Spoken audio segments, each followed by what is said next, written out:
தன்னுடைய தகப்பன் சவுல் தாவீதை கொல்ல நினைக்கிறான். அவனுடைய காரியங்களை தன்னுடைய நண்பனுக்கு அறிவித்து அவனை தப்புவிக்கிறான் யோனத்தான்.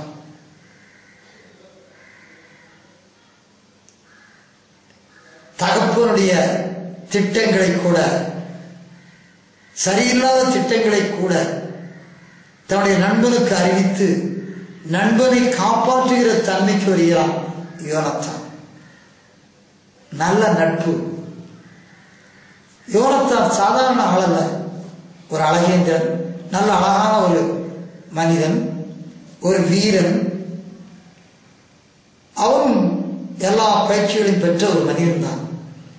ஆனாலும் கூட அவன் போர்க்களத்திலே சவுலும் யோனத்தான் இறந்த பொழுது அவனுடைய நட்பினை பெரிதுபடுத்தி, நட்பினை மிகவும் அதிகமாக நினைத்து, அந்த நட்பை அந்த இஸ்ரவேல் தேசத்து யூத மக்கள் அறிந்து கொள்ள வேண்டும் என்பதற்காக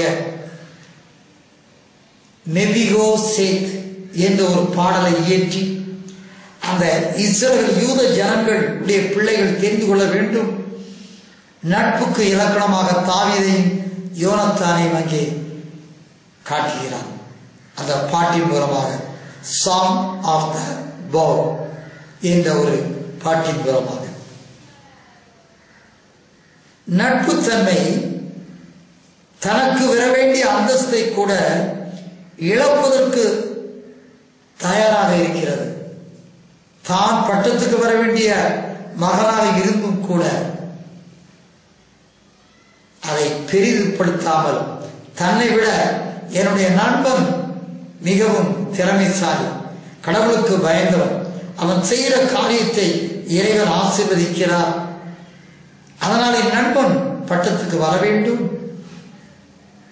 வரலாம், மனதார நான் அதை வரவேற்கிறேன் என்ற மேலான தன்மையை, பட்டத்து இளவரசனாக இருந்தாலும் கூட அதனை பெரிதாக எண்ணாமல் நண்பன் என்ற முறையிலே தாவீதுக்கு விட்டுக் கொடுத்தவன் யோனத்தான்.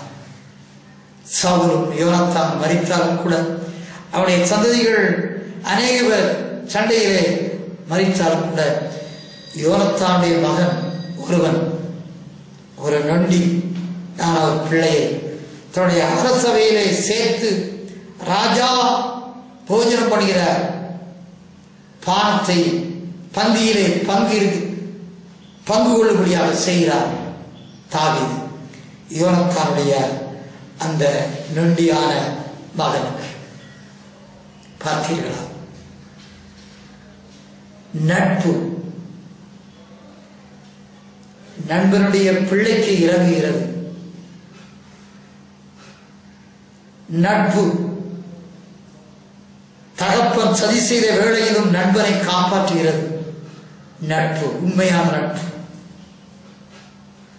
நாம் நட்பை சரியாக வைத்துக் கொள்ள வேண்டும். இந்த உலகத்திலே நண்பனுடைய பழக்க வழக்கத்தினால் அநேக மக்கள் அழிந்து கொண்டிருக்கிறார்கள். வாங்க போகலாம், ஜாலியாக சுற்றலாம், பலவிதமான தீமையான காரியங்கள், சந்தோஷம், அது தண்ணி அடிப்பது, பலவிதமான காரியங்கள், மோசமான காரியங்கள் ஈடுபடுவது நண்பர்கள் அழைத்து செல்வார்கள். ஆனால் நட்பானது ஆவிக்குரிய பிள்ளைகளோடு இருக்குமே என்றால் அந்த ஆவிக்குரிய பிள்ளைகள் நம்மை சரியான வழியிலே அவர்கள் நடத்துவார்கள். அவர்கள் நம்முடைய ஆத்மாவை பாதுகாக்கக்கூடிய மக்களாக இருப்பார்கள். நண்பனாக நட்பு என்ற முறையிலே நம்மை ஆவிக்குரிய தன்மையிலே நம்மளை உயர்த்தி இறைவனோடு சேர்வதற்கு வழிவகையை செய்து கொடுப்பார்கள். நம்முடைய நட்பானது எவ்விதமாக இருக்கிறது? உலக அரங்கிலே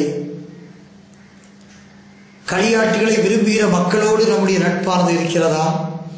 இல்லை உலக அரங்கிலே ஆண்டவருக்கு பயந்து வாழ்கிற பிள்ளைகளோடு நம்முடைய நட்பு அரங்கு இருக்கிறதா?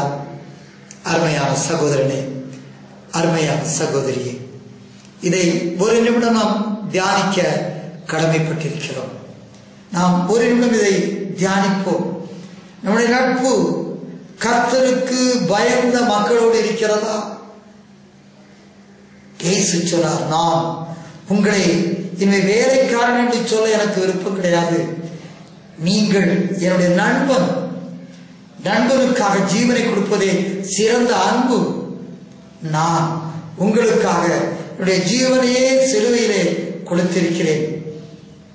கடவுள் எல்லாவற்றையும் படைத்தவர், சகல வல்லமை கொண்ட தெய்வம் நம்மை பார்த்து சொல்கிறார், நாம் அடியார்களாக வாழ வேண்டும் என்று சொன்னாலும் அந்த இறைவன் சொல்கிற வார்த்தை, உன்னை நண்பனாக நான் ஏற்றுக்கொள்ள விரும்புகிறேன். நாம் அவரை நண்பனாக ஏற்றுக்கொள்வதற்கு, அவர் நம்மை நண்பனாக ஏற்றுக்கொள்வதற்கு அவர் விரும்புகிறார். நம்மை நாம் ஆராய்ந்து பார்ப்போம். நம்முடைய நட்பு எங்கே இருக்கிறது? நல்ல நண்பர்களோடு இருக்கின்றதா?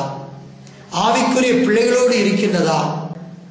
நம்முடைய நண்பன் என்று சொல்லி நம்மோடு நட்பு பாராட்ட விருப்பப்படுகிற இறைவன் இயேசுவோடு நம்முடைய நட்பு இருக்கிறதா? இல்லையே. உலகத்தின் அழிவின் விளிம்பிலே சென்று கொண்டிருக்கிற, பாதாளத்தின் படுகொலைக்கு சென்று கொண்டிருக்கிற மக்களோடு இருக்கிறதா? நம்முடைய நட்பு எந்த வகையில் இருக்கிறது? இன்று நம்மை நாம் சீர்தூக்கி பார்ப்போம். நல்ல நண்பர்களை, கர்த்தருக்கு பயந்த நண்பர்களை தெரிவு செய்வோம். அவர்களோடு பழகுவோம். இறைவனோடு நாம் சேருவோம். அவர் நம்மை நண்பராக மாற்ற விரும்புகிறார். தேவன் தாமே வார்த்தைகளை நமக்கு ஆசீர்வதித்து கொடுப்பாராக. ஆமென். அல்லேலூயா.